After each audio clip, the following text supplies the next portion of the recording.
Back మాజీ CM KCR పై deputy CM Bhatti Vikramarka నిప్పులు చెరిగారు. ₹1,00,000 రుణమాఫీ చేస్తామని హామీ ఇచ్చి గాలికి వదిలేశారని మండిపడ్డారు. రామగుండం బహిరంగ సభలో మాట్లాడిన భట్టి 10 ఏళ్లు రాష్ట్రాన్ని పాలించినా మాఫీ చేయలేదన్నారు. 10 ఏళ్లలో 1,00,000 కూడా మాఫీ చేయని కేసీఆర్ ఏ ముఖం పెట్టుకొని ప్రజల్లోకి వస్తారని ప్రశ్నించారు.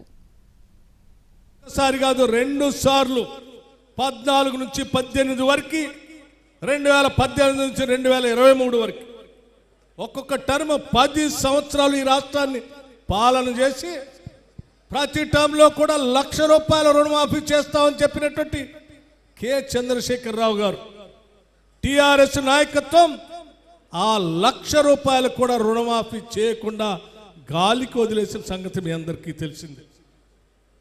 సరే, మొదటి సంవత్సరం మొదటి దఫా అయిపోయింది కదా, రెండోసారి అయినా చేస్తారని చూస్తే రెండోసారి కూడా ఎన్నికలు వచ్చేంత వరకు చేయకుండా అరకొరగా కొద్దిగా ఏదో మొదలుపెట్టి ఎన్నికలు వచ్చినని వదిలేసి గాలికి పోయినటువంటి కె చంద్రశేఖరరావు గారు ఈరోజు స్టేట్మెంట్ ఇస్తూ రేవంత్ రెడ్డి గారు మీరు ఇచ్చిన హామీలు చేయట్లేదు, నేను ప్రజల్లోకి వస్తాను, ప్రజల మధ్యలో నిలబడి మాట్లాడతానని మాట్లాడుతూ ఉన్నాడు.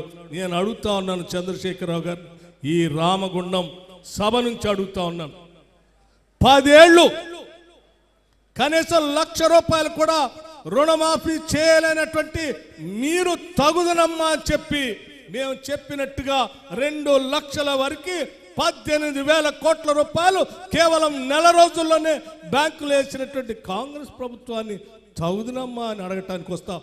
ఏం ముఖం పెట్టుకొని వస్తావు? మేము 2 గదులు ఇల్లు ఇస్తాం, డబల్ బెడ్రూమ్ ఇల్లు ఇస్తాం అని చెప్పి ఇయ్యలేకపోయాం.